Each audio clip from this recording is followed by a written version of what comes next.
Kasih karunia dan damai sejahtera Allah Bapa kita dan anaknya Tuhan Yesus Kristus menyertai saudara. Amin. Shalom saudaraku yang terkasih, di dalam nama Tuhan Yesus Kristus senang bisa menyapa saudara di tempat saudara berada hari ini, dalam dimensi yang berbeda tetapi dalam dunia yang sama. Sebagai insan yang diciptakan untuk Tuhan, sebelum melakukan rangkaian aktivitas kita pada hari ini, marilah kita mengawalinya dengan memuliakan Tuhan lewat pujian kita dan mendengarkan firman Tuhan.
Pembacaan firman Tuhan pagi hari ini diambil dari kitab Mazmur 103 ayat 19.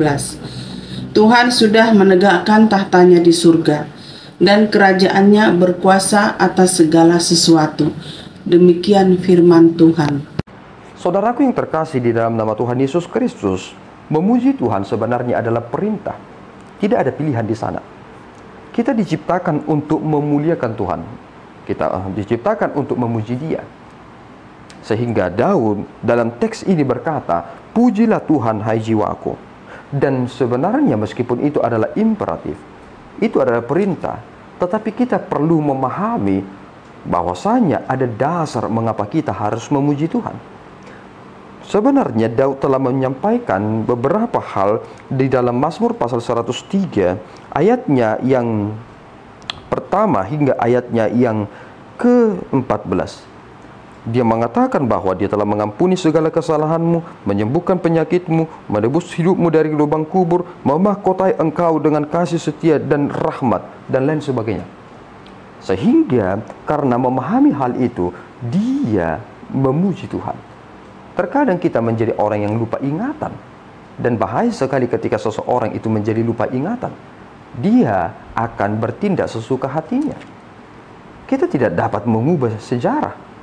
Hal itu telah tertulis, terukir, dan itu juga telah tersirat.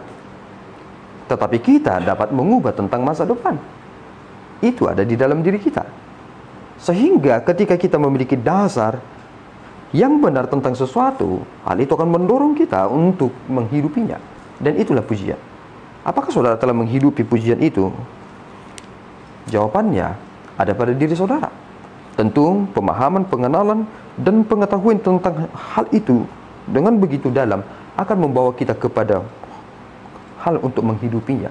Saudaraku yang terkasih, dikatakan dalam ayat harian pada hari ini, Tuhan sudah menegakkan tahtanya di sorga, dan kerajaannya berkuasa atas segala sesuatu. Kapankah hal ini terjadi? Allah berada di dalam kekekalan, dan sorga itu benar-benar ada. Dia berada di tahtanya. Dan karena Allah itu di dalam kekekalan, itu mengapa Ia yang mampu mengatasi segala sesuatunya. Dulu ketika kerajaan Romawi memerintah, luar biasa signifikannya. Bahkan kita mencatat ada juga raja atau ada dulu kerajaan yang mampu menguasai hingga ke India. Tetapi sekarang di manakah kerajaan mereka? Daniel sudah menubuatkan tentang kejatuhan mereka masing-masing. Tetapi ketika dikatakan dalam teks ini tentang tahtanya di sorga dan kerajaannya berkuasa atas segala sesuatu, ini adalah kerajaan yang tidak akan pernah selesai atau berkesudahan. Dan di sanalah sebenarnya kita sedang dipersiapkan. Itu mengapa saudaraku yang terkasih, di dalam kesementaraan ini kita harus mengerjakan di sini. Prinsip tentang doa Bapa kami adalah, datanglah kerajaan-Mu di bumi seperti di sorga. Ada kerajaan Tuhan yang harus nyata di bumi ini. Itulah yang dilakukan Yesus Kristus. Itulah yang kita hidupi. Itulah yang kita sedang kerjakan. Prinsip kerajaan dunia berbeda dengan kerajaan sorga. Kerajaan dunia tentu kita pasti mengetahuinya. Mereka akan mempergunakan kewenangan mereka untuk kepentingan mereka. Sedangkan kerajaan surgawi adalah pengorbanan untuk semua. Dan di sanalah letak kemenangan itu. Kita harus menghidupi ini. Bahwasanya pujian itu harus di dalam dasar yang benar. Dan kita harus menghidupinya karena penyembahan yang hidup adalah bagian yang sangat Tuhan inginkan. Dan itulah persembahan kita. Tuhan Yesus memberkati kita berdoa. Ya Tuhan, kami bersyukur atas berkat-Mu. Terima kasih Bapa. Engkau telah menyatakan apa yang telah Engkau tegakkan. Engkau telah menegakkan kuasa-Mu, kerajaan-Mu. Dan kerajaan-Mu itu tidak akan pernah berakhir. Kami hidup di dalam ketakutan, tetapi Engkau memberikan kami keberanian. Kami hidup dalam keputusasaan, tetapi Engkau telah memberikan kami kepastian.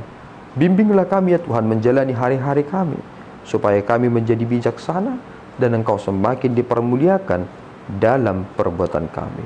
Di dalam Yesus kami telah berdoa dan mengucap syukur. Anugerah Tuhan kita Yesus Kristus, kasih setia Allah Bapa kita, dan persekutuan Roh Kudus menyertai saudara. Amin. Tuhan Yesus memberkati.